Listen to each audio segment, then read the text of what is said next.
Opisyal lang napapanood ang noontime variety program na It's Showtime sa GMA Network. Labis ang pasasalamat ng host ng naturang afternoon show dahil sa mainit na pagtanggap sa kanila ng madlang kapuso. Ngayong mas malawak na ang kanilang napapasaya tuwing tanghali, ano-ano kaya ang inaasahan ng host na sina Vice Ganda, Ogie Alcacid at Ami Perez para sa kanilang programa? Alamin lamang yan dito sa Kapuso Insider.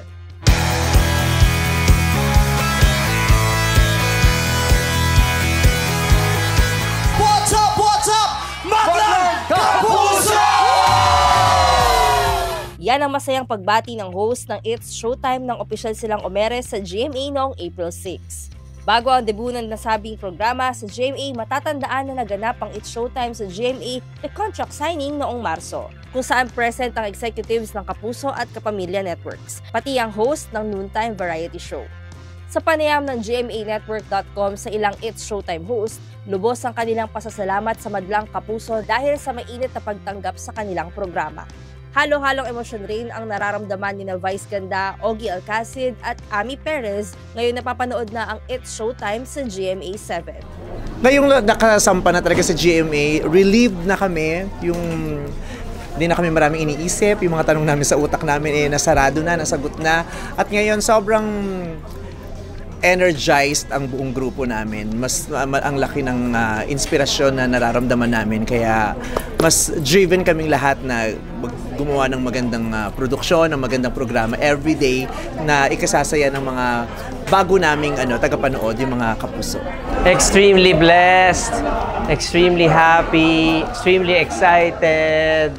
Lahat ng positive energy, positive vibes andon. So, looking forward to many years of working with GMA. Syempre, maligaya kami, and syempre walang katapusan yung pagpapasalamat namin sa GMA bosses, to everyone sa GMA. Maraming salamat po talaga. Ikinatutuwa rin ng It's Showtime host ang pagbisita ng iba't ibang kapuso stars sa kanilang programa. Kabilang sa mga kapuso at sparkle artists na nakisaya sa It's Showtime ay sina Jillian Ward, Sanya Lopez, Gabby Garcia, Liza De Castro, Mikey Quintos, Mark Bautista, Derek Monasterio at marami pang iba. Sobrang sarap. Sabi ko nga kay Vice kanina, sarap no? Ngayon pwede na tayo mag-guest ng madami pang mga kaibigan natin, mga kapuso nating mga kasama sa nakakatuwa.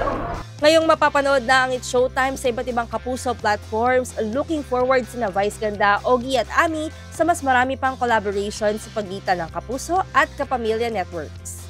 Ang nilulook forward ko ay yung mas mahabang samahan. Siguro yung makita pa lahat ng mga GMA artists, yung mga collaborations na pwedeng mangyari, yung mga musical productions na pwedeng mangyari. Ang daming possibilities. So, ang mananalo talaga dito yung ating mga manonood, ang ating mga madlang kapuso, kasi mas marami na silang mapapanood ngayon. More new segments na makakasama natin yung mga GMA artists, syempre para din ma-promote ang mga shows sa GMA, at more collaborations, at maraming pang reasons for us to be happy and feel loved.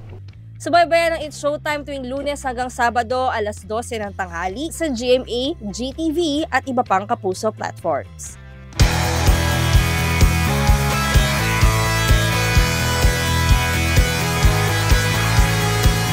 For more exclusive contents about your favorite Kapuso stars and shows, visit gmanetwork.com. Follow us on our social media pages.